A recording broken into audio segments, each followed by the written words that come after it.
Welcome to CM news TV. నేను సెగెం కిరణ్.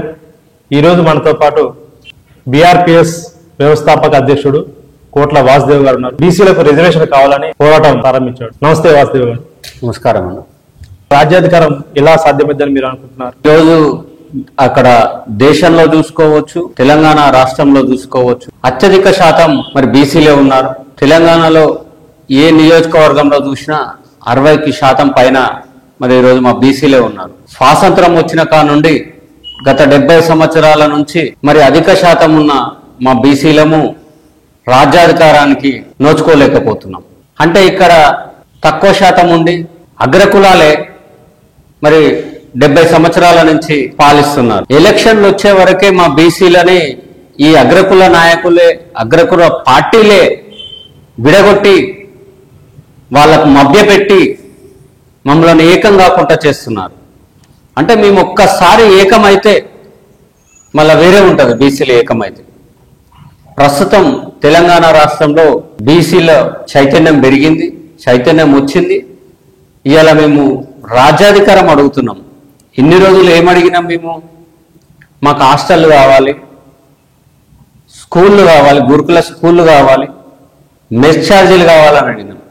కానీ ఈరోజు మేము రాజ్యాధికారం కావాలని అడుగుతున్నాం. సాధ్యమేద్దామంటారా రాజ్యాధికారం? ఎందుకు సాధ్యంగా అవుతుంది? గ్రామ స్థాయిలో చైతన్యం అయ్యారు. ఏదైతే కాంగ్రెస్ పార్టీ ఎలక్షన్లకు ముందు మొన్న బీసీ డిక్లరేషన్, కామారెడ్డిలో బీసీ డిక్లరేషన్ లో భాగంగా వాళ్ళు స్థానిక సంస్థల్లో 42% మీకు రిజర్వేషన్లు ఇస్తామని చెప్పారు. కులగణన చేసి మేనిఫెస్టోలో కూడా పెట్టారు. పెట్టి అసెంబ్లీ సాక్షిగా 150 కోట్లు కేటాయిస్తున్నట్లు గిట్ట ప్రకటించారు. ఫిబ్రవరిలో ఒక జీవో గిట్ల విడుదల చేశారు.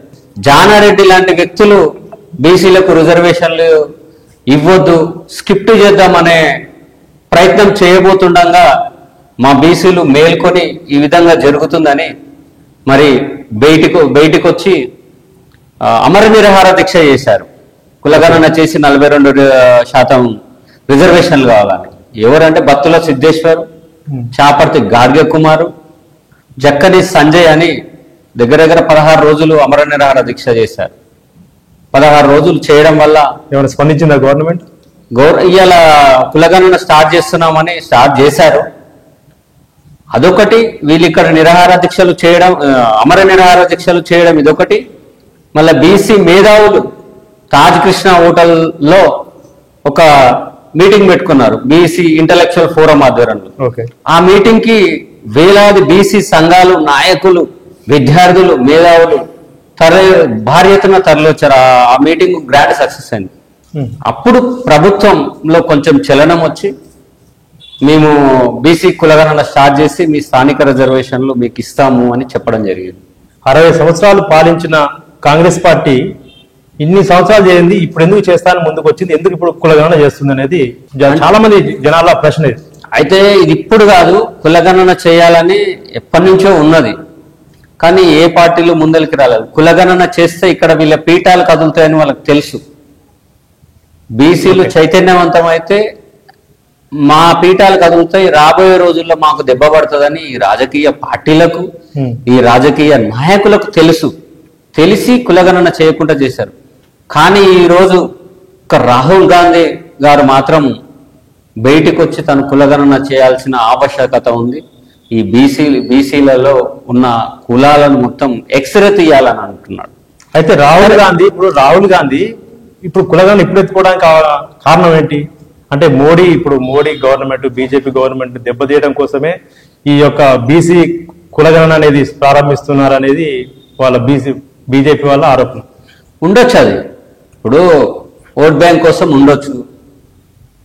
బీజేపీ గత 12 ఏళ్ల నుంచి బీజేపీ అధికారం చేపడుతుంది, కాంగ్రెస్ చేపట్టలేకపోతుంది.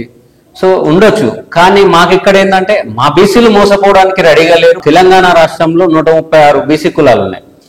మా కులంలో ఏ కులంలో ఎంతమంది ఉన్నారనే మా లెక్కలు మాకు తెలిస్తే మా రిజర్వేషన్లు మాకు వస్తాయి.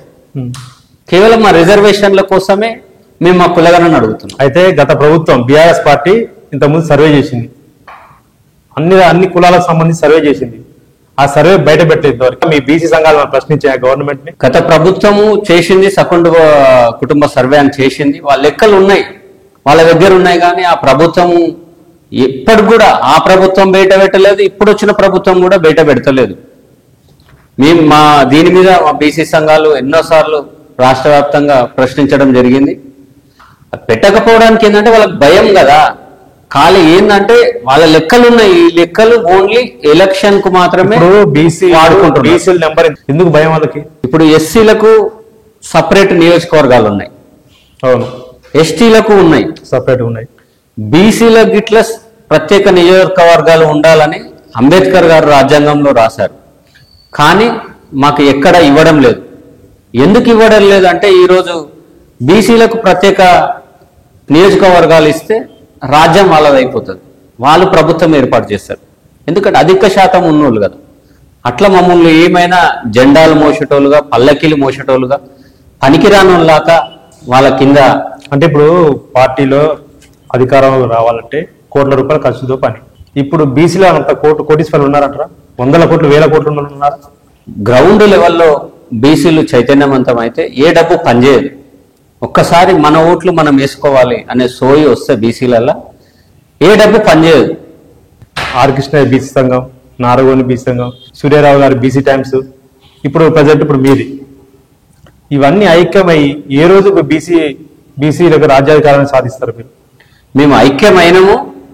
మొన్న మిర్యాలగూడ సభలోనే ఈ జెండా కిందకి వచ్చినాం అన్ని బీసీ సంఘాలు. ఈరోజు మీరు చెప్పిన నారగోని గాని బీసీ ఐక్య జెండా, ఇది బీసీ ఐక్య జెండా, ఆర్ కృష్ణయ్య గాని అందరూ ప్రతి ఒక్క సంఘము ఇంక్లూడింగ్ ఇంటలెక్చువల్స్ ఇట్లా ఈ జెండా కింద ఉన్నారు. మీరు చూసి ఉండొచ్చు, ఈ జెండా కిందనే ప్రోగ్రామ్స్ నడుస్తున్నాయి.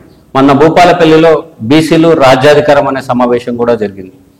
రేపు ఈ నెల 11, 12వ తారీఖు కూడా ఢిల్లీలో ఇట్లా ఇదే కులగణన దేశవ్యాప్తంగా చేయాలని కూడా ఈ జెండాతోటే మేము ఢిల్లీ గడ్డ మీద గిట్ట కొట్లాడడానికి రెడీ అయ్యాం. ఓకే, అయితే మీరు దేశవ్యాప్తంగా బీసీ కులగణన అంటే సర్వే అన్నా కానీ ఏదనుకున్నా కానీ, ఇప్పుడు ఇక్కడున్న బీసీలు, ఈ రాష్ట్రంలో బీసీలు, ఇంకో రాష్ట్రంలో ఎస్టీలు కావచ్చు, ఎస్సీలు కావచ్చు, ఓసీలు కావచ్చు, ఇప్పుడు దేశవ్యాప్తంగా చేసే దానికి ఎట్లా అది కరెక్ట్ ఉంటది?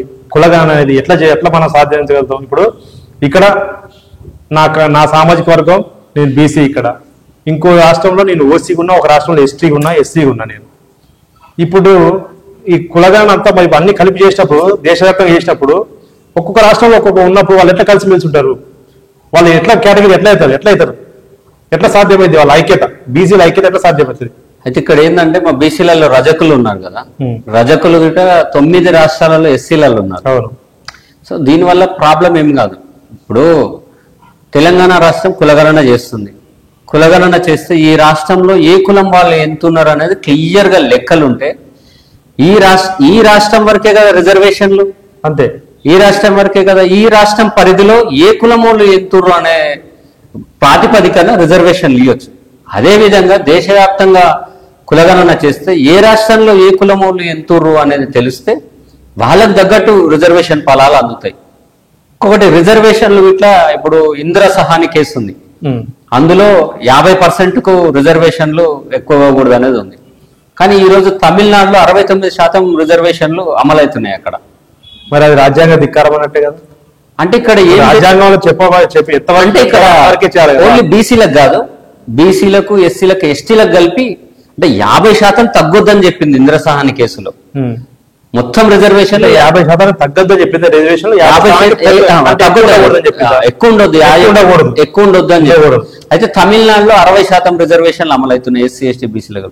అక్కడ ఏం జరిగిందంటే ఇప్పుడు రిజర్వేషన్లు పెంచాలని ప్రభుత్వాలు అనగానే ఎవరెవరు కోర్టుకు వెళ్ళడం, మళ్ళీ ఆ కోర్టులో ఫెయిల్ కావడం, అది రిజర్వేషన్లో ఆగిపోవడం జరుగుతుంది. కానీ తమిళనాడు గవర్నమెంట్ ఏం చేసిందంటే అక్కడ ఫస్ట్ వాళ్ళు అసెంబ్లీలో పాస్ చేసుకున్నారు బిల్లు, తీర్మానం పెట్టి పాస్ చేసుకొని వాళ్ళు పార్లమెంట్ పంపించారు, పార్లమెంట్ లో పాస్ చేసుకొని రాష్ట్రపతి ఆమోదం తెలిపారు కాబట్టి అక్కడ రిజర్వేషన్లు అమలవుతున్నాయి. అదే విధంగా తెలంగాణలో కూడా చేయమని మేము కొట్లాడుతున్నాం. దానికోసము తెలంగాణ గవర్నమెంట్ డెడికేషన్ కమిటీ వేసింది. ఇప్పటి వరకు దగ్గర 95% కులగణన కంప్లీట్ అయింది అని కూడా చెప్పడం జరిగింది రాష్ట్ర ప్రభుత్వం. ఇక్కడ ఏం జరుగుతుందంటే అట్టడుగున్న కుల ఇప్పుడు బీసీ అంటే ఏబిసిడిఈ వర్గీకరణ. ఇంకోటి కొన్ని కులాలు యాదవ్, మున్నూరు కాపు, గౌడు, కొన్ని కులాలు మాత్రమే తెర మీద ఉంటున్నాయి రాజకీయంగా కానీ మిగతా. కానీ ఈరోజు కులగణన వల్ల ఇలా కొంతమంది ఏం చేస్తారంటే డేరాలు వేసుకొని అక్కడక్కడ ఈ నెల ఇక్కడ సంచార జాతులు అలాంటి వాళ్ళకు ఇవాళ వాళ్ళ కులంలో సంచార జాతుల్లో ఎంతమంది ఉన్నారు లెక్కలు తెలిస్తే ఈ రిజర్వేషన్ ఫలాలు వాళ్ళకు అందుతే ఆర్థిక అసమానతలు పోతాయి. వాళ్ళకి ఇట్లా రిజర్వేషన్ అనేది ఇప్పుడు మీరు రాజకీయ రిజర్వేషన్ అంటారా? ఇప్పుడు బీసీఏలో వస్తారు సంచార జాతులు అంటే బీసీఏలో అంటే ఇక్కడ స్థానిక సంస్థల్లో రిజర్వేషన్ల కోసం మేము సంచార జాతులు వాళ్ళు సంచారం చేసుకునే వాళ్ళు ఒక దగ్గర నుండి వాళ్ళు పరిపాలన చేయలేదు కదా. మీరు అన్నట్టు ఇప్పుడు రాజ్యాధికారంలో కానీ ఇప్పుడు స్థానిక సంస్థల ఎన్నికల్లో వాళ్ళకి సీట్లు కేటాయిస్తే వాళ్ళు ఒక దగ్గర నుండి చేయలేరు కదా, వాళ్ళు సంచార జాతులు కదా. వాళ్ళకి ఇక్కడ కులగణన చేసి రిజర్వేషన్ వాళ్ళ లెక్కలు తెలిసి వాళ్ళ రిజర్వేషన్లు వాళ్ళకి వస్తే వాళ్ళు జాబ్ సంపాదించుకుంటగలుగుతారు, విద్యా ఉద్యోగాలు వాళ్ళు చదువుకోగలుగుతారు. చదువుకోగలిగి జాబ్ సంపాదించుకుంటే వాళ్ళు స్థిర నివాసం ఏర్పరచుకుంటారు కదా. ఇవాళ స్థిర నివాసం కూడా లేకుండా తిరుగుతారు. అలాంటి వాళ్ళకి ఆర్థికంగా నిలబడడానికి రిజర్వేషన్లు ఉపయోగపడతాయి. దీనికోసం గవర్నమెంట్ పై మీరు ఏ విధంగా పోరాడుతున్నారు? అంటే ఇప్పుడు రేపటి రోజున సర్వే వస్తుంది, ఎవరి జనాభా ఎంత ఉంది అనేది తెలుస్తుంది, కానీ గవర్నమెంట్ అది బయట పెడుతుందని గ్యారంటీ ఉందా? 100% పెడుతుంది అనుకుంటున్నాము. ఎందుకంటే తమిళనాడు తరహాలో మాకు రిజర్వేషన్లు అమలు చేయాలని మేము డిమాండ్ చేయడం జరిగింది. కోర్టు కూడా మరి ఏదైతే బీసీ కమిషనే డెడికేషన్ కమిషన్ అంటే ఎమ్మటే మేము కోర్టుకు వెళ్ళడం, ఆర్ కృష్ణయ్య గారు కోర్టుకు వెళ్ళడం జరిగింది. కోర్టుకి ఇట్లా చెప్పింది అంటే ప్రత్యేక డెడికేషన్ కమిషన్ ఏమంటే ప్రత్యేక డెడికేషన్ కమిషన్ వేయడం జరిగింది. ఇప్పుడు ప్రత్యేక డెడికేషన్ కమిషన్ వేసినాక రిజర్వేషన్లకు అంత ప్రాబ్లం, కోర్టు నుంచి ఎలాంటి అభ్యంతరాలు ఉండవు. సో రేపు లెక్కలు తెలిసినాక వీళ్ళు 100% ఇస్తారు. ఇప్పటికే కామారెడ్డి డిక్లరేషన్ అంటే గ్రామ స్థాయిలో పోయింది. ప్రతి ఒక్క వ్యక్తి ఇలా ఇంక్లూడింగ్ చదువుకోని వ్యక్తికి ఇట్లా ఈరోజు కామారెడ్డి డిక్లరేషన్ అమలు చేయాలి, మా రిజర్వేషన్లు మాకు ఇవ్వాలి, స్థానిక సంస్థలు అనే కాడికి వచ్చారు. గ్రామ స్థాయిలో పాకింది ఉద్యమం. అయితే చాలా మంది బీసీలు నాయకులు, పెద్ద పెద్ద నాయకులు వాళ్ళ ఆలోచన ఎట్లుందంటే ఈ పోరాటం అంటే వాళ్ళ బలం చూపించుకోవడం కోసం ఈ పోరాటం కరెక్ట్ వచ్చే ఎలక్షన్స్ టైంకి వాళ్ళు జారుకుంటున్నారు. ఇట్లా చాలా సార్లు జరిగింది. వాళ్ళు ఒక పార్టీకి, ఒక కులానికి, ఒక మతానికి సంబంధం లేకుండా ఆర్గనైజేషన్ పెడుతున్నారు. వాళ్ళు తీరా ఎలక్షన్స్ వచ్చేసరికి వాళ్ళు ప్లేట్ ఫిరాయిస్తున్నారు. దీని మీద మీ అభిప్రాయం ఏంది? అంటే ఇక్కడ మొన్నటి వరకు జరిగింది, ఇప్పుడు జరగదు. ఎందుకంటే ఒక్కసారి బీసీలు చైతన్యవంతమయ్యారు అంటే వేలే ఉంటుంది. ఇప్పటిదాకా ఏమనుకుంటారు, ఇప్పుడు కూడా పార్టీ పెట్టాలి. ఇప్పుడు వాడు దొంగనే, వీడి దొంగనే, వాడి దొంగనే, ఎవరు చూసినా దొంగలే. బీసీలకు ఒరిగేది ఏం లేదు. ఆ పార్టీలలో ఆ కండువలు కప్పుకొని మోసపోతున్నాం అనేది ఇప్పుడు చలనం వచ్చింది బీసీలలో. ఇప్పుడు బీసీలలో ఏంటంటే మనకు పార్టీ లేకపోవడం వల్లనే కదా ఈరోజు కాంగ్రెస్ పార్టీలో ఉన్నాము, ఒక బీజేపీ పార్టీలో ఉన్నాము, ఒక బీఆర్ఎస్ పార్టీలో ఉన్నాము. మనకు ఒక పార్టీ ఉంటే మేము వస్తాం, ఆ జెండా కప్పుకుంటాం అనే విధంగా ఇప్పుడు వచ్చింది. ఈ బీసీలకు ఆర్థిక బలం ఎక్కడి నుంచి వస్తుంది? ఉన్నారు మా దాంట్లో ఎట్లు ఉన్నారు, వనరులు కావాలా? ఉన్నారు మా దాంట్లో ఇట్లా ఉద్యోగస్తులు ఉన్నారు, ఇంత అంత ఆర్థికంగా బలం ఉన్న వాళ్ళు ఉన్నారు. అయ్యేది ఏం లేదు, 100% అందరూ సాయం చేస్తారు. ఇంకొకటి ఏంటంటే ఒక్కసారి బీసీలు చైతన్యవంతులైనాక డబ్బుతోటి అవసరం లేదు మాకు. మేము మందు ఇయ్యము, డబ్బు వంచము. చైతన్యం రావాలి కదా, ఇంతకి వచ్చింది, ఆల్మోస్ట్ వచ్చింది, ఇంకా వస్తుంది భవిష్యత్తులో. ఎప్పుడైతే తీన్మార్ మల్లన్న అనే వ్యక్తి తన క్యూమిస్ వేదికగా ప్రతిరోజు బీసీల్లో చైతన్యపరుస్తున్నాడు అంటే ఇవాళ ఈడబ్ల్యూఎస్ వల్ల ఎంత నష్టపోతున్నాం, జాబులలో, విద్యా ఉద్యోగాల్లో మనకు ఎంత నష్టం చేస్తున్నారు. ఇలా మా రిజర్వేషన్లు మాకు ఇస్తే బీసీలకు ప్రత్యేక నియోజకవర్గాలు ఏమని దమ్ముంటే తెలంగాణ రాష్ట్రంలో 119 నియోజకవర్గాలు ఉన్నాయి. ఇవాళ ప్రభుత్వం ఏర్పాటు చేయడానికి ఎన్ని సీట్లు కావాలి? 60 సీట్లు కావాలి. మా బీసీ జనాభా ఎంత? 60 పైన. అంటే ప్రత్యేక నియోజకవర్గాలు ఇస్తే 60 ఇవ్వాల్సి వస్తుంది. 60% ఉన్నారు మీరు అట్లా చెప్తున్నారు. ఇప్పుడు ఆ లెక్క తీయడం కోసం కదా గవర్నమెంట్ సర్వే చేస్తుంది. 60% ఉన్నామని జనగణనలో తెలిసింది. కులగణన అంటే ఏంటంటే 136 కులాల్లో ఏ కులంలో ఎంతమంది ఉన్నారు లెక్క కట్టమంటున్నాం మేము. సో ఇప్పుడు ఏం జరుగుతుంది? రాజకీయ రిజర్వేషన్లు ఇవ్వాలంటే 60 సీట్లు ప్రత్యేక నియోజకవర్గాలు బీసీ కులాల్లో ఓటు బ్యాంకు, బీసీ కులాల్లో ప్రతి కులానికి ఇంత ఓటు బ్యాంక్ ఉందని తెలుస్తుంది మీరు అనేది. ఇప్పుడు 60 కాన్స్టిట్యూన్సీలు ఆయా కులాలకు ఓసీలు గాలమేరా ఎలక్షన్స్ ఒక్కసారి చైతన్యవంతంగా వేయలేరు ఇంకా. ఎందుకంటే ఇప్పుడు భాజపాతో మా తిన్మర్మలన్న చెప్తున్నాడు, మీ ఓట్లు మాకు అవసరం లేదు, మా ఓట్లు మేము వేసుకుంటే చాలు. మేము ఇంకోటి రాజకీయ రిజర్వేషన్లు 60 సీట్లు ఇచ్చారు అనుకో, 60 సీట్ల బీసీలు గెలిస్తే, రాజకీయ రిజర్వేషన్లు ఇస్తే బీసీలు ఇలా ఫామ్ చేస్తారు కదా. ఇప్పుడు బీహార్లో బీసీ ప్రభుత్వం ఉంది, ఇంకో రాష్ట్రంలో ఉంది, అక్కడ మా బీసీ ముఖ్యమంత్రులు ఉన్నారు, మిగతా రాష్ట్రాలలో ఉన్నారు కదా. అదేవిధంగా 70 సంవత్సరాల కాలం నుంచి అగ్రకులాలు ఈ బీజేపీ, బీఆర్ఎస్, ఈ కాంగ్రెస్ పార్టీల మీద విసుకొచ్చే ఇవాళ ఒక జెండా కింద తీన్మార్ మల్లన్న ఆధ్వర్యంలో ఒక పార్టీ పెట్టారు. తీన్మార్ మల్లన్నకి బీసీ సీఎం కుర్చీ మీద కన్నుబడింది అనుకోవచ్చా? అట్లానే ఏమనుకోవద్దు, అట్లానే ఇవాళ కాకపోతే తీన్మార్ మల్లన్న కాకపోతే ఇంకో వ్యక్తి అవుతాడు. ఇవాళ తీన్మార్ మల్లన్న ముందుండి నడిపిస్తున్నాడు ఉద్యమానికి. కేసీఆర్ ఎట్లా ముందుండి నడిపిస్తున్నాడో ఇవాళ మా బీసీలను ఇట్లా ముందుండి నడిపించే వ్యక్తి తీన్మార్ మల్లన్న. అధికార పార్టీకి చెందిన వ్యక్తి తీన్మార్ మల్లన్న. బీసీ జెండా ఎత్తుకున్నాడు, బీసీ సీఎం చేస్తా అంటున్నాడు. కానీ ఇది రాబోయే స్థానిక ఎన్నికల కోసం ఒక డ్రామాని ఎందుకు అనుకోకూడదు? ఒకటండి, ఇక్కడ తీన్మార్ మల్లన్న అనే వ్యక్తి కాంచీరామ్ సిద్ధాంతం పాటిస్తున్నాడు. ఆ రోజు పాటించవచ్చు, బీసీలకు వెన్నుదన్నుగా ఉండాలనుకున్న వ్యక్తి మరి అది కాంగ్రెస్ పార్టీకి రాజీనామా చేసి వచ్చి బీసీ పార్టీ పెట్టి నిలబడచ్చు కదా. రాజీనామా చేయాల్సిన అదే పార్టీతో బీసీ ఎన్నికలకు పోవచ్చు కదా, అంటున్నాను స్థానిక ఎన్నికలకు పోవచ్చు కదా. అప్పుడు నీకు రేవంత్ రెడ్డి ఇవ్వాల్సిన అవసరం ఏంది, ఈ గవర్నమెంట్ ఇవ్వాల్సిన అవసరం ఏముంది? అయితే ఇక్కడ ఏంటంటే ఇవాళ తీన్మార్ మల్లన్న ఓట్లు వేస్తేనే ఆయన ఎమ్మెల్సీ అయ్యాడు. అవును, అదొక నామినేటెడ్ పదవి కాదు. గ్రాడ్యుయేట్స్ ఓటు వేస్తే ఆయన ఎమ్మెల్సీ అయ్యాడు. అదొక నామినేటెడ్ పదవి కూడా కాదు. నామినేటెడ్ పదవి అంటే చెప్పు, రిజైన్ చేసి వచ్చి చేయొచ్చు. కానీ ఇలా రిజైన్ చేయాల్సిన అవసరం లేదు. ఎందుకు? ఇప్పుడు ఆ పార్టీలో ఉండి బీసీ వాదం ఎత్తుకోకూడదా? బీసీల పక్షాన మాట్లాడకూడదా? అదే ఇప్పుడు ఎట్లా నమ్ముతామంటాను, ఇప్పుడు పబ్లిక్ నమ్మరు కదా అంటా నేను. ఇప్పుడు బీసీలు కూడా ఇప్పుడు బీఆర్ఎస్ బీసీలు ఉన్నారు, బీజేపీ బీసీలు ఉన్నారు, కొన్ని ఎంఐఎంఐ పార్టీలు, ముస్లిం పార్టీలలో కూడా ఉన్న బీసీలు ఉన్నారు. వాళ్ళు ఎట్లా నమ్ముతారు అంటున్నా? తీర్మానం వల్ల కాంగ్రెస్ పార్టీకి చెందిన ఒక వ్యక్తిని, ఒక ఎమ్మెల్సీని ఎట్లా నమ్ముతారు? దీనికి సాక్ష్యం మొన్న జరిగిన మిర్యాలగూడ బహిరంగ సభనే. స్వచ్ఛందంగా 12,000 మంది తరలేరు. మీరు అంటున్నారు బీఆర్పీఎస్ లో ఉన్న బీసీ లీడర్లు, మరి బీజేపీలో ఉన్న బీసీ లీడర్లు, మేము వీళ్ళకి ఈ వివిధ పార్టీలో ఉన్న లీడర్లకు ఒకటే చెప్తున్నా నేను, ఇన్ని రోజుల్లో వాళ్ళ జెండాలు మోసినాం, వాళ్ళ కింద బతికినాం, వాళ్ళకు ఓట్లు వేసినాం, వాళ్ళని భుజాలపైన ఎత్తుకున్నాం. కానీ ఇవాళ మన ఓట్లు మనం వేసుకుందాం. మీరు ఇవాళ ఆ పార్టీలను, ఆ జెండాలని ఆడ వారేసి ఇవాళ ఉవ్వెత్తున ఎగుస్తున్న బీసీ ఉద్యమంలో పాల్గొనండి. రేపు మీరే మంత్రులు అవుతారు, మీరే ఎమ్మెల్యేలు అవుతారు. తీన్మార్ మల్లన్న అనే వ్యక్తి ఈరోజు మరి ఆ పార్టీలో ఉంటూ ఆ పార్టీకి ఎదురిస్తుండు అని అంటున్నాను. కానీ అక్కడ ఏంటంటే ఆయన ఒక గ్రాడ్యుయేట్ ఎమ్మెల్సీ. అవును, రిజైన్ చేసి వచ్చి బీసీ ఉద్యమాన్ని నడిపే అవసరం లేదు.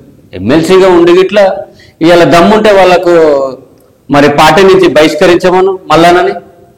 అంత దమ్ముందా కాంగ్రెస్ పార్టీకి? వాళ్ళు ఎట్లా బహిష్కరిస్తారు? వాళ్ళు పార్టీకి ఇప్పుడు ఈ తీర్మానం వల్ల బీసీలు కాంగ్రెస్ పార్టీకి సపోర్ట్ చేస్తారన్న ఆలోచనే వాళ్ళది ఉందని నా ఆలోచన. అట్లేం లేదు, ఆల్రెడీ ఈయన ప్రభుత్వానికి సంబంధించిన ఎమ్మెల్సీ వ్యక్తి, ఒక బీసీ నాయకుడు ప్రభుత్వానికి సంబంధించిన వ్యక్తి అయినప్పుడు బీసీలందరినీ సమకూర్చినప్పుడు, ఒకరికి సమూహపరిచినప్పుడు ఆటోమేటిక్గా అది కాంగ్రెస్ కే ప్లస్ పాయింట్ అది కదా. అట్లానే ఏం లేదు. ఇవాళ మల్లన్న ఏంటంటే మా వర్గాలకు అన్యాయం జరుగుతుంది. ఇక్కడ ఏంటంటే ఈడబ్ల్యూఎస్ అనే విషయం ముఖ్యమంత్రి గారి దగ్గరికి పదే తీసుకెళ్లాడు మల్లన్న. ఈ ఈడబ్ల్యూఎస్ వల్ల మా బీసీలు చాలా నష్టపోతురు అనేది క్లియర్ గా అక్కడ రిప్రజెంటేషన్ ఇవ్వడం. ఎట్లా నష్టపోతారు బీసీలు? ఈడబ్ల్యూఎస్ వల్ల బీసీలకు వచ్చే నష్టం ఏంటి అంటే, ఇక్కడ బీసీల కంటే సపరేట్ ఒక కోటా ఉంది, ఒక రిజర్వేషన్ ఉంది, ఎస్సీలకు ఒకటి ఉంది, ప్లస్ ఓసీలకు ఉంది, ఎస్టీలకు ఉంది, మైనార్టీలో కూడా ఒక కోటా ఉంది. అలాంటప్పుడు బీసీలు ఎట్లా నష్టపోతారు? అయితే ఇక్కడ ఏంటంటే ఈడబ్ల్యూఎస్ అంటే ఎకనామికల్లీ వీకర్ సెక్షన్, అవును. ఇది అన్ని కులాలకు అన్ని క్యాస్ట్లకు వర్తిస్తుంది. కానీ ఒక ఓసీ పరంగానే తీసుకొచ్చి దీన్ని ఏం చేస్తారు అంటే 7% ఉన్న ఓసీలకి ఈడబ్ల్యూఎస్ అంటే అగ్ర కులాల్లో పేదలకనే తీసుకొచ్చారు. నిరుపేదలు ఇలా అగ్రకులాలు ఎంతమంది 1.5% ఉన్న వాళ్ళకు ఇలా 10% ఎట్లిస్తామని మేము క్వశ్చన్ చేస్తున్నాం. ఇంకోటి వాళ్ళ పార్టీలనే జీవన్ రెడ్డి గారు కూడా మేమున్న 5%కి 10% మేము రిజర్వేషన్ లో తింటున్నాము, అమలవుతుంది అనేసి క్లియర్ గా వాళ్ళ పార్టీలో వాళ్ళ రెడ్లే చెప్తున్నారు. ఇదంతా గమనించి తీన్మార్ మల్లన్న గారు ముఖ్యమంత్రి రేవంత్ రెడ్డి గారికి రిప్రజెంటేషన్ ఇస్తే నాకు ఇంట్రెస్ట్ లేదు అన్నట్టు ఇట్లా పక్కకు పడేసిందంట. ఆ రోజు నుంచి తీన్మార్ మల్లన్న క్యూనిస్ వేదికగా బీసీలను చైతన్యపరుస్తుంది. ఎంత నష్టపోతున్నాం, ఇది ఒక్క బీసీ కాదు, ఎస్సీ ఎస్టీ వాళ్ళు ఇట్లా నష్టపోతుంది. స్టార్టింగ్ మిమ్మల్ని అడిగిన కాంగ్రెస్ ప్రభుత్వం రేవంత్ రెడ్డికి అసలు బీసీలు అంటే ఇష్టం లేదు, ఆయన అసలు ఫస్ట్ వ్యతిరేక, ఆయన రెడ్లనే గొప్ప రెడ్డి మంచి చూసుకుంటాడు, తక్కువ స్థాయిలో పట్టించుకోడు. రేవంత్ రెడ్డి ఇంటి ముందు నిలబెట్టే రకం ఆయననే అన్నాడు క్లియర్ గా. అవును, ఇవాళ బలిసినోడు వస్తానేమో కుర్చీలో పిలుస్తే ఇంట్లో పిలుస్తా, కంచాల పెడతాడు, పేదోడిని వస్తే ఆన్నే నిలబెడతా అన్నాడు. అంటే అక్కడ బీసీలు ఎట్లా పట్టించుకుంటారు మరి? బీసీలు ఆయన నమ్మరు. ఇవాళ ఎగ్జాంపుల్ మీకు మా బీసీలు అన్ని గమనిస్తున్నారు, కమ్మ వెలమ రెడ్లు వీళ్ళ చుట్టే రాజ్యాధికారం తిరుగుతుంది. అంటే ఇక్కడ ఏంది ఆల్టర్నేట్ లేక వాడు దొంగనే వీడు దొంగనే వీడు దొంగనే, ఈ దొంగ కాకపోతే ఆ దొంగ, ఆ దొంగ కాకపోతే ఈ దొంగకు మేము ఓట్లేస్తున్నాం ఇవాళ. అందుకే బీసీలలో బలంగా మనకంటూ ఒక పార్టీ ఉండాలి అనే ఒక ఆకాంక్ష బీసీలలో పెరిగింది. సో దానికి అనుగుణంగానే బీసీ పార్టీ పెట్టబోతున్నాం.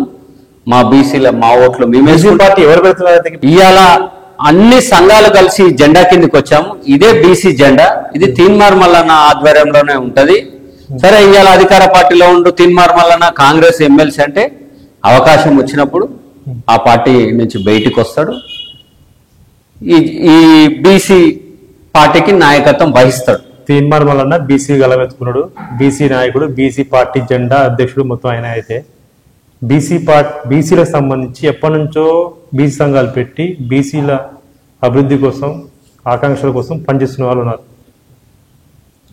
గత ఎంపీ ఉన్నారు, ఇక్కడ ఎల్బీ నగర్ ఎమ్మెల్యే చేసి ఇప్పుడు ఎంపీగా రాజ్యసభ సభ్యులుగా ఉన్న వ్యక్తి ఉన్నారు. అదే కాకుండా బీసీ టైమ్స్ అని సూర్యారావు బీసీలందరినీ జాగ్రత్త పరుస్తున్నారు. సరే మీరు అన్నట్టు ఆర్ కృష్ణయ్య గారు ఇంకోళ్ళు వీళ్ళందరూ ఇవాళ బీసీ వాదాన్ని గత 40 సంవత్సరాల నుంచి ముందరికి తీసుకొస్తున్న వాళ్ళే. ఆర్ కృష్ణ అనే వ్యక్తి పెద్ద దిక్కు. ఇవాళ బీసీలలో చదువుకున్న వాళ్ళు ఉన్నారంటే ఆ రోజు హాస్టల్ కావాలని కొట్లాడిండు. ఇవాళ ఢిల్లీ వేదికగా రిజర్వేషన్లు కావాలని, మంత్రిత్వ శాఖ కావాలని కొట్లాడుతూనే ఉండు. ఆయన ఎక్కడున్నా కానీ బీసీ ఉద్యమంకి అనుకూలంగానే ఉన్నాడు. అతను భాగస్వాముడే. మిగతా వాళ్ళందరూ ఈరోజు ఈ జెండా కిందనే ఉన్నారు. ఈ జెండా రేపు తెలంగాణ రాష్ట్రంలో రెపరెపలు ఆడబోతుంది. బీసీ జెండా రెపరెపలు ఆడబోతుంది. ఎస్సీ సోదరులకు 19 నియోజకవర్గాలు ఉన్నాయి, ఎస్టీ సోదరులకు 12 నియోజకవర్గాలు ఉన్నాయి. ఇవాళ ఎంఐఎం పార్టీలకు ఇట్లా బీసీ ఎమ్మెల్యేలు కూడా ఉన్నారు. మా బీసీ ఎమ్మెల్యేలు దగ్గర 18 మంది ఉన్నారు. అధికార పార్టీలో ఉన్నారు, ప్రతిపక్ష పార్టీలో ఉన్నారు. వీళ్ళందరూ కలిస్తే ఇవాళ ఎంతమంది అవుతారో తెలుసా? 56 మంది ఎమ్మెల్యేలు అవుతున్నారు. 56 మంది, ఇంకో 4 కావాల్సి వస్తుంది. ఒక్క 4 ఎమ్మెల్యేలు అయితే ఇవాళ తెలంగాణ రాష్ట్రంలో అధికారం 4 ఓసీలు మద్దతు ఇవ్వరా? ఇవ్వచ్చు, నష్టం లేదు. మరి ఈ విధంగా ఏకతాటిపై ఇప్పుడు ప్రభుత్వం ఏర్పాటు చేయగలుగుతాం, కానీ ఎవరు చేస్తారు? అందుకే మేము ఏమంటున్నాం, మేము ఒక పార్టీ పెట్టుకొని అంటే ఇప్పుడు ఒకటి ఇంకోటి అడుగుతున్నాయి. ఉన్న బీసీలు ఉన్నారు, బీసీ ఎమ్మెల్యేలు ఉన్నారు, ఎస్టీలు ఉన్నారు, ఎస్సీలు ఉన్నారు, మైనార్టీ ఉన్నారు. మీరు చెప్తున్నారు బీసీ ఎమ్మెల్యేలు ఎంతమంది? ఆ బీసీ కార్డుతో గెలిచారా, పార్టీ జెండాతో గెలిచిన వాళ్ళు పర్సన్స్? పార్టీ జెండాతో గెలిచారు. ఇవాళ మేమేమంటున్నాం అంటే రేపు మా పార్టీ అప్పుడు వాళ్ళ బీసీలకి ఓసీలు ఓట్లు వేసిన ఓసీలు ఓట్లు కదా, ఓసీలు వేస్తారు, మైనార్టీలు అందరూ వేస్తేనే కదా వాళ్ళు గెలిచింది. బీసీలు అందరు గెలిచారు. మరి ఇప్పుడు ఆ బీసీలకి మంత్రి పదవులు ఇచ్చింది కూడా ఓసీలే కదా. ఎన్ని మంత్రి పదవులు ఇచ్చారు? ఎన్ని ఇచ్చారు? ఒక్కటి. లింగులింగం అని కూడా ఒక ఆయన ఉన్నాడు. ఏమన్నంటే చిన్న చిన్న కార్పొరేషన్లకు ఇట్లా మొత్తం రెడ్డిలే. ఇవాళ పైనుంచి ముఖ్యమంత్రి గారి నుంచి చూస్తే కింది స్థాయి వరకు రెడ్డి రెడ్డి రెడ్డి. ఏ డిపార్ట్మెంట్ చూడు రెడ్డి. ఒక బీసీ అని ఉండరు. ఎక్కడున్నారు బీసీలు? మేమున్న శాతం ఎంత? మాకేమిస్తారు? ఆయనకి ఇష్టమే లేదు ముఖ్యమంత్రి గారికి. ఫస్ట్ ఆఫ్ ఆల్ ఇప్పుడు ఈ రోజు సర్వే జరుగుతుంది. ఈ సర్వే అయిపోతుంది, ఎలక్షన్ కూడా వస్తుంది. అప్పుడు బీసీలకు తగిన న్యాయం చేయకపోతే మీరు ఏం చేస్తారు? మేము ఇక మా బీసీలు చైతన్యవంతులయ్యారు. పార్టీ పెట్టండి అని ఫోన్లు వస్తున్నాయి మాకు. పార్టీ పెట్టండి, మనకు పార్టీ ఉండాలి. ఈ దొంగలకు మేము ఇంకెన్ని రోజులు ఓట్లు వేయాలి? మేము వెయ్యం. మనకు పార్టీ ఉంటే మన ఓట్లు మనం వేసుకుంటామని ఇవాళ పార్టీ పెట్టమని బలంగా అంటున్నారు. ఆ దిశగానే మేము ముందరికి వెళ్తున్నాం. పార్టీ పెడతాం, మా ఓట్లు మేము వేసుకుంటాం. ఇవాళ ఈ వివిధ పార్టీలలో ఉన్న నాయకులు రేపు 100% మా బీసీ ఉద్యమానికి వస్తారు, మా బీసీ పార్టీకి వస్తారు. రాకపోతే వస్తారు 100%. మాకుందా నమ్మకం. అంటే మీతో టచ్ ఏమన్నారా వాళ్ళు? మీరు పార్టీ పెట్టండి అని మిమ్మల్ని ప్రోత్సహిస్తున్నారా ఏమన్నా? ఇప్పుడు బీసీ ఎమ్మెల్యేలు, బీసీ మంత్రి ఎవరైతే ఉన్నారో వాళ్ళంతా మీ ఎన్నుకున్నారని అనుకోవచ్చా? ఉన్నారు, కొంతమంది లేరని కాదు, ఉన్నారు, మాకు సపోర్ట్ చేస్తున్నారు. బీసీ ఉద్యమానికి ఏ పార్టీలో ఉన్నోళ్ళైనా 100% రేపు రాబోయే రోజుల్లో రావాల్సిందే, వస్తుంటే. ఓన్లీ ఇప్పుడు బీసీ సంఘాలు కానీ ఇప్పుడు మీ సంఘమైన బీఆర్పీఎస్ అయినా కానీ ఓన్లీ బీసీ రాజ్యాధికారం కోసం పోరాడుతాంటారా, రిజర్వేషన్ కోసం పోరాడుతాంటారా, లేకపోతే ఇప్పుడు ఆల్రెడీ ఇప్పుడు గవర్నమెంట్ సంబంధించిన ఉద్యోగాలలో పోరాడుతాంటారా? ఇప్పుడు రీసెంట్ గా హైడ్రాలో కూడా చాలా మంది బీసీలు ఇల్లు కోల్పోయిన ఉన్నారు. వాళ్ళ గురించి బీసీ సంఘాలు ఎందుకు మాట్లాడలేదు? అయితే ఇక్కడ ఏంటంటే ఫస్ట్ స్థానిక సంస్థల్లో రిజర్వేషన్లు మాకు కావాలని ఏదైతే మీరు కామారెడ్డి డిక్లరేషన్ లో భాగంగా చెప్పారో ఆ రిజర్వేషన్లు కావాలని మేము కొట్లాడుతున్నాం. ఇంకా కొట్లాడుతూనే ఉన్నాం. కులగణన దేశవ్యాప్తంగా చేయాలి, తెలంగాణ రాష్ట్రంలోనే కాకుండా. ఇప్పుడు రేపు రిజర్వేషన్లు ఇవ్వకపోతే ఈ కాంగ్రెస్ ఇట్లా పని చెప్తాం మేము. కాంగ్రెస్ పని. ఇంకొకటి రిజర్వేషన్ల పైన స్వచ్ఛత ఇవ్వని బీజేపీ పార్టీ, బీఆర్ఎస్ పార్టీ, వీళ్ళు ఇట్లా అసలు రిజర్వేషన్ల మీద వీళ్ళ స్పష్టత ఏందో తెలిపాలి. ఇప్పుడు రిజర్వేషన్లు ఆనాటి నుండి ఈనాటి వరకు బీజేపీ పార్టీ బీసీ రిజర్వేషన్లకు వ్యతిరేకమే. మరి ఇలా బీసీ ప్రధానమంత్రి అంటాడు కానీ బీసీ రిజర్వేషన్లు ఆయనకు పట్టవు. అప్పుడు మండల్ కమిషన్ సిఫారసులు అమలు చేసే సమయంలో కూడా ఏదైతే బీజేపీ బీఆర్ఎస్ ర్యాలీలు తీసి బీసీలకు రిజర్వేషన్ మండల్ కమిషన్ సిఫారసులు అమలు చేయడం వ్యతిరేకంగా ర్యాలీలు తీసి అడ్డుకున్నదే వీళ్ళు. అప్పటి నుండి మొదలు పెట్టుకుంటే 1993 వరకు బీసీలకు రిజర్వేషన్ లేవు. 1993 తర్వాత విద్యా ఉద్యోగాల్లో అరకొర రిజర్వేషన్లు. మాకు మేము ఎంతమంది ఏ కులంలో ఎంతమంది ఉన్నో లెక్కలు తీసి మా రిజర్వేషన్లు ఏందో మాకు రాజకీయ రిజర్వేషన్లు ఇవ్వాలంటున్నాం. మేము విద్యా ఉద్యోగాల్లో ఇవ్వాలంటున్నాం, కానీ రాజకీయ రిజర్వేషన్లు వీళ్ళు ఇవ్వరు. అయితే నాకు చిన్న అంటే నాకే కాదు పబ్లిక్ కూడా చాలా మందికి ఒక డౌట్ ఉంటుంది. ఏంటంటే ఒక అగ్ర కులాల కింద పనిచేసి వాళ్ళ కింద ఉన్న నాయకులే బీసీలే కొట్టుకుంటారు. బీసీ అని ఒక పక్క ఒక జెండా పట్టుకొని బీసీ అని బయటకు వచ్చి బీసీలు కొట్టుకోరాప్పుడు ఏం కొట్టుకోవాలి? ఇవాళ ఎగ్జాంపుల్ సూర్యాపేటలో చెప్పొచ్చు. వట్టజానన్న ఏ పార్టీ? BRS party. ఆ పార్టీ నుంచి వచ్చింది ఇవాళ బయటకు వచ్చి మొన్న మిర్యాలగూడ సభలో పాల్గొన్నాడు. అట్లా వస్తారు మా బీసీలు. ఇప్పుడు ఆల్రెడీ వచ్చారు, చాలా మంది వచ్చారు, రాబోయే రోజుల్లో ఇట్లా వస్తారు. ఆ పార్టీలలో అదే ఇప్పుడు బీసీ పీఠం కోసం, బీసీ సీఎం పీఠం కోసం రేపటి రోజున గొడవలు జరగవా బీసీలో అనేది నేను అడుగుతున్నా. ఏం జరగవు, మేమంతా ఏకతాటికి మీద ఉన్నాం. మల్లన్న సారథ్యంలో అందరం కలిసి పనిచేయడానికి సిద్ధంగా. రేపటి 2029లో బీసీ సీఎం అంటే మల్లనేనా? 100%. అంటే మల్లన్న కంటే ముందు చాలా సీనియర్ ఉన్నారు బీసీలు. వాళ్ళు వస్తే స్వాగతిస్తాం. ఇప్పుడు మంత్రులు ఉన్నారు, వాళ్ళు వస్తే స్వాగతిస్తాం. వాళ్ళు 100% మేము. అంటే పార్టీ ఎవరు స్థాపిస్తే వాళ్ళే సీఎం అట్లానేం లేదు. వాళ్ళకి ఇట్లా వస్తారు. ప్రస్తుతానికైతే మాకున్న ఏకైక వ్యక్తి మునగాడు, అగ్రకులాల పట్ల మునగాడు మా తీన్మార్ మల్లన్న. అంటే ఆంధ్రప్రదేశ్ లో అదే కాపు సామాజిక వర్గానికి చెందిన వ్యక్తి డిప్యూటీ సీఎం పవన్ కళ్యాణ్ అక్కడ అధికారం సాధించాడు. తెలంగాణలో కూడా అదే సామాజిక వర్గం నుంచి మళ్ళీ సీఎం కాబోతున్నారా? 100% ఖచ్చితంగా అవుతాడు. రెడ్ల పని పడతాడు, రెడ్ల భర్తం పడతాడు. మొన్న నాగార్జున సాగర్ లో ఇట్లా మీరు చూసిండొచ్చు, చాలా దారుణం అది. జయవీర్ రెడ్డి గారు ఒక కులంతో వాళ్ళ ఓట్లతో గెలవలే కదా. ఇలా బీసీల 136 కులాల ఓట్లతోటి గెలిచాడు కదా. బీసీలు ఏమడిగారు? ఇలా నిన్ను బీసీలు ఎమ్మెల్యేలు చేశారు మిమ్మల్ని. మీ నాయనని 35 సంవత్సరాలు ఎత్తుకున్నాం భుజాల పైన, ఇలా నిన్నే ఎత్తుకున్నాం. కానీ ఇలా మీ అయ్య మాటలని ఏమడిగిరా బీసీలు? అన్న మిమ్మల్ని గెలిపించినాం ఎమ్మెల్యేగా, ముల్లమాంబ విగ్రహం పెట్టుకుంటాం అన్న. ముల్లమాంబ ఎవరు? తొలి తెలుగు కవయిత్రి, రామాయణాన్ని తెలుగులో రాసిన. మరి ఇవాళ అదే హాలియాలో మాధవరెడ్డి విగ్రహం ఉండొచ్చు. మాధవరెడ్డి చరిత్ర తెలుసా? బీసీ బిడ్డ బెల్లి లలితక్కని 16 ముక్కలు చేసిన చరిత్ర, చేపించిన చరిత్ర ఇవాళ మాధవరెడ్డి. అంటే మాధవరెడ్డి విగ్రహం ఉండొచ్చు హాలియాల, ఒక కవయిత్రి మల్ల విగ్రహం ఉండొద్దా? అంటే దేశంలోనే రాముడన్నా రామాయణం అన్నా ఎవరికి నచ్చదు. ఆ పదం వింటేనే ఇబ్బంది అవుతాను. ఇప్పుడు కవయిత్రి మొల్ల విషయం కూడా అది జరుగుతుందా? ఒక బీసీలో కుమ్మర సమాజానికి చెందిన కవయిత్రి మొల్ల విగ్రహం ఉంటే నాకు నష్టమైంది. అక్కడ కూడా మేము ప్రశ్నించినాం, పోయి చెప్పినాం కూడా, ఇది పద్ధతి కాదని చెప్పడం జరిగింది. ఆయన మళ్ళా మొదటిగానే చేస్తున్నాడు. మేమేమో ఒక బీసీలం అంటే గమనిస్తూనే ఉన్నాం. అక్కడ విగ్రహం పెట్టనిస్తారా, మీరు పెట్టిపిస్తారా? మేము చెప్పినాం అక్కడ, నువ్వు ఒక్క విగ్రహం పెట్టనీయకపోతే 200 విగ్రహాలు, కులానికి ఒక విగ్రహం పెడతామని కూడా మేము చెప్పినాం. ఈయన ఇదే విధంగా ఉంటే, ఇదే ధోరణిలో ఉంటే 100% మేము పెడతాం. మేమేముకోం, వీళ్ళ భర్తం రెడ్ల భర్తం అన్ని గమనిస్తారు మా బీసీలు. మీరు పర్టికులర్ గా రెడ్లను ఎందుకు టార్గెట్ చేసినట్టు? ఇప్పుడు అగ్ర కులాలు అంటే చాలా కులాలు ఉన్నాయి, అగ్ర కులాలు ఉన్నాయి కొన్ని.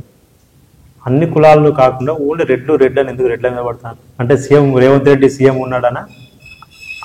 అంతే కదా. ఇప్పుడు అత్యధిక శాతం ఉన్న బీసీ ఓట్లతోటి అధికారంలోకి వస్తారు ఎవరైనా, ఏ పార్టీ అయినా, ఎవరైనా. కమ్మ వెలమ రెడ్లు వాళ్ళకి అంగబలం ఉంది, అర్ధబలం ఉంది వాళ్ళకి. అయితే ఇవాళ ప్రజాబలం ఉంది కదా. ఈ మూడు వర్గాలలో రెడ్ల శాతం కొంచెం ఇంతో అంతో ఎక్కువ ఉంది. సో వీళ్ళ ఓట్లు మాకు అవసరం లేదంటున్నాం. ఇన్ని రోజులు ఏంటంటే మా బీసీలు ఇలా కళ్ళు తెరిచిర్రు, మేము ఎట్లా నష్టపోతున్నాం, ఏంది మమ్మల్ని ఏ విధంగా వాడుకుంటున్నారు వీళ్ళు, ఈ పార్టీల ద్వారా వీళ్ళు అంచెలంచెలుగా ఎదుగుతున్నారు, బీసీలను అనగదొక్కుతున్నారు. మా వాటా మాకు రావాలి, మా వాటా కోసం మేము ఇలా వీళ్ళని వ్యతిరేకిస్తాం. అవసరం లేదు వాళ్ళ ఓట్లు మాకు ఎందుకండి. మా ఓట్లు మేము వేసుకుంటే మేమే మా ముఖ్యమంత్రి ఉంటాడు, మా మంత్రులు ఉంటాడు. వాళ్ళు కలిసి వస్తే అప్పుడైనా బీసీకి ఒక మంత్రిత్వ శాఖ ఇస్తారా? ఎందుకు ఇయ్యం? అరే ప్రతి ఒక్క కుల ప్రాతిపద ఏ కులంలో ఎంతమంది ఉన్నారో ప్రతి ఒక్కరు 139 కులాలు ఉన్నాయి బీసీలో, న్యాయం చేస్తాం. 139 కులాలకు మంత్రిత్వ శాఖలు ఇస్తారా మీరు? ఎందుకు ఇవ్వం? మంత్రిత్వ శాఖ ఇస్తాము. ప్రతి ఒక్క ఇంక్లూడింగ్ ఓసీలు కలిసి వచ్చిన వాళ్ళ జనాభా ప్రాతిపదికన వాళ్ళ వాటా వాళ్ళకు కూడా ఉంటుంది. ప్రతి ఒక్కరికి న్యాయం చేస్తాం, అన్ని వర్గాలకు న్యాయం చేస్తాం. ఒక బీసీ అంటే బీసీ మంత్రులు, బీసీ ఎమ్మెల్యేలే, బీసీ మంత్రులే వీళ్ళే కాదు, సామాజిక న్యాయం పాటిస్తాం. కేసీఆర్ హయాంలో గురుకులాలు 1,003 గురుకులాలు బీసీల కోసం చేశారు, ఏర్పడేసాడు. పిల్లలు మంచిగా ఏ రోజు ఏ ప్రాబ్లం ఉందని చెప్పలేదు. 10 సంవత్సరాలు గత 10 సంవత్సరాలు బీసీలు గురుకులాలు. కానీ ఇప్పుడు ఈ కాంగ్రెస్ గవర్నమెంట్ వచ్చిన ఒక సంవత్సరం కాకముందే 60 మంది విద్యార్థులు చనిపోవడం జరిగింది.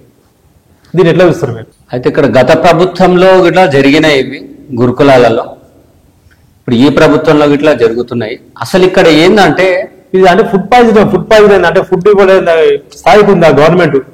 అంటే ఇక్కడ గవర్నమెంట్ నుంచి వచ్చేటివి వస్తాయి, కానీ ఈ మధ్యవర్తులు ఏదైతే కాంట్రాక్టర్లు వీళ్ళు ఉన్నారో వీళ్ళు తిని క్వాలిటీ ఫుడ్ పెట్టకుండా ఇంకోటి గవర్నమెంట్ కూడా ఎక్కువ ఫోకస్ చేస్తలేదు. గవర్నమెంట్ నేనేమంటున్నా అంటే గవర్నమెంట్ తరఫున కాకుండా మీరు మాట్లాడేది బీసీ సంఘాలు ఏం చేస్తున్నాయి? బీసీలకి అన్యాయం జరుగుతుంది. ఇక్కడ బీసీ విద్యార్థులు అన్యాయం అవుతున్నారు, బీసీ పిల్లలు చనిపోతున్నారు. కానీ బీసీ నాయకులు ఏం చేస్తున్నారు? వాటి గురించి ఎందుకు ప్రస్తావించడం లేదు, ఎందుకు ప్రశ్నించడం లేదు, ఎందుకు ఉద్యమాలు చేయడం లేదు, ఎందుకు గవర్నమెంట్ నిలదీయడం లేదని అడుగుతున్నాను. లేలే ఉద్యమాలు చేస్తున్నారు. ఆర్ కృష్ణన్న సారథ్యంలో నిన్ననే మన బిఎన్ రెడ్డి నగర్ లో కూడా అక్కడ పెద్ద ధర్నా చేయడం జరిగింది. ఇదే విద్యార్థుల గురించి, ఫీజు రియంబర్స్మెంట్, గురుకులాల అన్ని విషయాల గురించి ధర్నా చేయడం జరుగుతుంది. అట్లేం ఎక్కడ బీసీ సమాజంలో బీసీలకు ఎక్కడ ఏం అన్యాయం జరిగినా ప్రశ్నిస్తూనే ఉన్నాం. ఒకటి గురుకులాలు అనేది చాలా తప్పు, అది నా ఉద్దేశం. ఏమంటే గురుకులాలు అవసరం లేదు, ఉన్న గవర్నమెంట్ స్కూల్లోనే మీరు డెవలప్ చేసి ఇప్పుడు గవర్నమెంట్ స్కూళ్ళకు సొంత బిల్డింగులు ఉన్నాయి. ఆ రోజు ఎందుకు ఇన్ని గురుకులాలు పెట్టినప్పుడు బీసీ సంఘాలు ఎందుకు ఉద్యమించలేదు, ఈ వద్దని చెప్పలేదు, ఎందుకు కోర్టుకు పోలేదు?